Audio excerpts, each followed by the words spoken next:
Ano ang iyong gagawin kung ikaw ay mayroong malalang sakit at karamdaman at walang sinumang doktor, albularyo o gamot man ang pwedeng makapagpapagaling nito?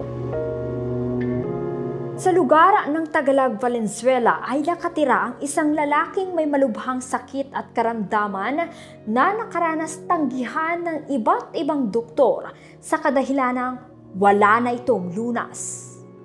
Siya nga si Brother Percival na minsan ang nagpatotoo sa kadakilaan ng Diyos sa pamamagitan ng programang Oras ng Himala.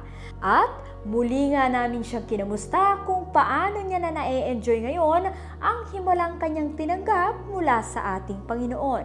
Ating balikan ang kanyang istorya. Masyadong masalimuot ang buhay ko noon dahil wala nga sa Lord, isa akong manginginom. Talamang talagang grabe ako kung uminom noon. Halos yung gin na yung ginagawa ko na lang ng pangmumug yan . Kasi nga wala, ibig sabihin talagang ang buhay ko parang ako alaan na susunod kasi nga wala namang walang nagaguide na ibang tao na puro barkada lang. Siyempre pag barkada puro lang yan kalukuhan . Kaya siguro ako nagkaroon ng mga sakit na dahil siguro sa mga bisyo ko. Yun nga, yung pag-iinom. Saka pagpupuyat, siyempre sa sobrang trabaho. Kaya siguro yun doon ako magkaroon ng mga sakit sa katawan. Saka sa mga kinakain pa siguro dahil nung ako'y naghahanap buhay pa, jeepney driver kasi ako noon, kung saan-saan lang kami mga kare-karinderya kumakain. Ibig sabihin, hindi naman gaanong kalinisan yung mga kinakainan dahil paiba-iba ang mga kumakain. Kaya siguro doon ko nakuha yung mga sakit na bato sa apdo at kung ano-ano pa kasi siya mga gamot na iniresita sa akin ng doktor . Ay napakahirap na dinanas ng buhay ko. Wakasan na lamang ang buhay. Ito ang tanging naiisip ni Brother Percival sa tindi ng paghihirap dahil sa kanyang karamdaman. Ganun pala ang tao pag wala ka ng, ibig sabihin yung isip mo hirap na mag-isip. Pati yung katawan mo, hirap na rin na gumalaw. Ewan ko ba't pumapasok sa isip na isang tao na gusto na lang magpakamatay. Buti na lang hindi ako nakagapang talaga para makaakyat doon sa terrace namin para tumalon. Hindi ko na naisip ang pamilya ko noon ng mga panahon na yun sa sobrang sakit na naramdaman ko dahil sa yung mga doktor wala na nga rin magawa . Sila rin wala rin magagawa kaya lito na rin ang isip ko noon. Napakahirap talaga kasi nga yung tanggihan ka ng doktor wala ka nang maiisip kundi magpakamatay na lang . Kumbaga sa buhay mo parang isip huling baraha mo na lang. Ang mga doktor umano ang kanyang huling baraha o huling pag-asa. Ito ang kanyang inaakala. Ngunit sa di inaasang pagkakataon, naisipan kong kunin yung remote at binuksan ko yung TV. Nabungaran ko nga yung matatanda na naka-wheelchair na pinatayo, pinalakad at pinatakbo. Kaya ako sinundan ko na siya. Sumunod ako doon sa panalangin ng lingkod ng Diyos. Basta sinundan ko na lang siya at ako'y gumaling sa pagsunod ko sa kanya. Mabuti na lang may programang Oras ng Himala sa telebisyon. Kaya napakalaking bagay ng telebisyon sa buhay ko. Nagpapasalamat ako sa Lord na ito ako ngayon. Nasa harapan yung nagpapatotoo na siguro pangalawang buhay ko.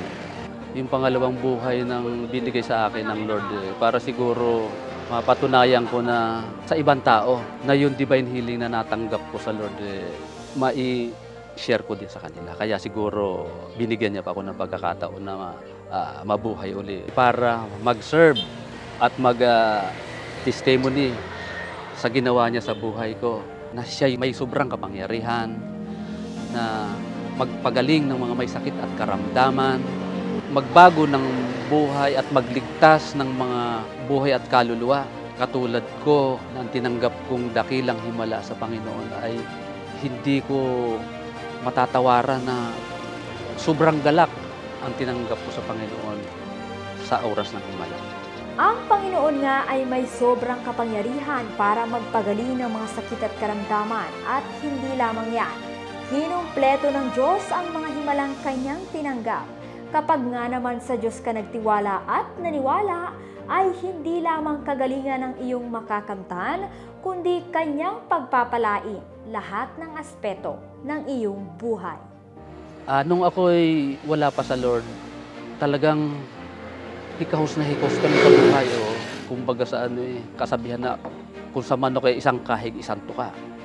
Kung hindi ka kakahig, hindi ka kakain. Kaya ang buhay ko noon, namin, ang pamilya ko, napakahirap. Nung wala pa kaming makain, nanghihingi-hingi lang kami diyan siyempre sa biyanan o sa mga kasi wala ka naman ibang mahingin kundi yung mga kapitbahay. Lubos ako nagpapasalamat sa Jesus is our shield, sa buhay ng tatay, sa kanyang mga turo, na sa pamamagitan ng pagsunod sa pagbibigay napagpapala ako ang buong pamilya ko. Lalo-lalo na sa larangan ng first fruit. Na-enjoy ko ang buong taon namin talagang ang hapagkainan namin hindi nawawalaan ng pagkain. Kaya bless na bless ako sa oras ng himala sa pamamagitan ng buhay ng tatay, Apostol Renato G. Carrillo. Ini-enjoy ko na ngayon ang divine healing na natanggap ko sa Lord. At hindi lang ako pinagaling, kundi pinagpala pa ang aking buong pamilya. Hanggang ngayon ay halos hindi pa rin makapaniwala si Brother Percival sa dakilang himalang kanyang tinanggap. Kaya naman, walang mapaglagyan ang kanyang pasasalamat. Thank you, Lord. Salamat at ako'y muli niyong naintirdo tungkol dyan sa himala. Akala ko ang inaasahan ko, doktor lang. Yung pala meron pang mas higit sa doktor na maaasahan. Yun ang ating mahal na Panginoong Jesucristo. Sobra-sobra pasasalamat ko sa Panginoon na ako'y ini-enjoy ko na ngayon ang himala na natanggap ko, yung divine healing ng Lord na talagang halos wala nga akong, maski sa pagtulog talagang inaano ko siya, binubulay-bulay ko yung healing na ginawa sa akin ng Panginoon. Kaya maraming salamat sa Panginoong Jesucristo at sa lingkod ng Diyos, Apostol Renato G. Carrillo, na nagkaroon ng programa na Oras ng Himala.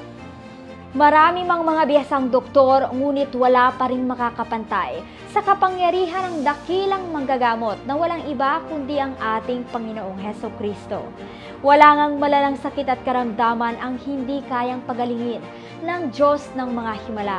Kaya naman kung isa ka sa hanggang ngayon ay nagdurusa pa rin sa iyong karamdaman, mayroon kaming magandang balita para sa iyo. Dahil ang Great Physician o Great Healer ay patuloy na maghahayag ng kanyang walang hanggang kapangyarihan sa darating na 31st anniversary ng Oras ng Himala na may temang The Greatest Harvest of Miracles. Sa March 3, 2024, eksaktong 1:00 ng hapon sa lugar ng Marikina Sports Center. At sa darating naman na March 5 to 6, 2024, eksaktong 2:00 ng hapon sa lugar ng Jesus is Our Shield Worldwide Ministries Worship Center, 1069 EDSA, Barangay Katipunan, Quezon City, behind Shell Station Muñoz in front of DMCI Homes. Para sa karagdagang impormasyon, tumutok lamang sa lahat ng official social media accounts sa ministeryong ito o kaya naman ay tumawag sa ating Living Like Jesus hotline na may numerong +63288546796. 13 days na lang mga minamahal, kaya naman mark your calendars. Huwag na itong papalagpasin at maranasan ang dakilang himala ng iyong buhay.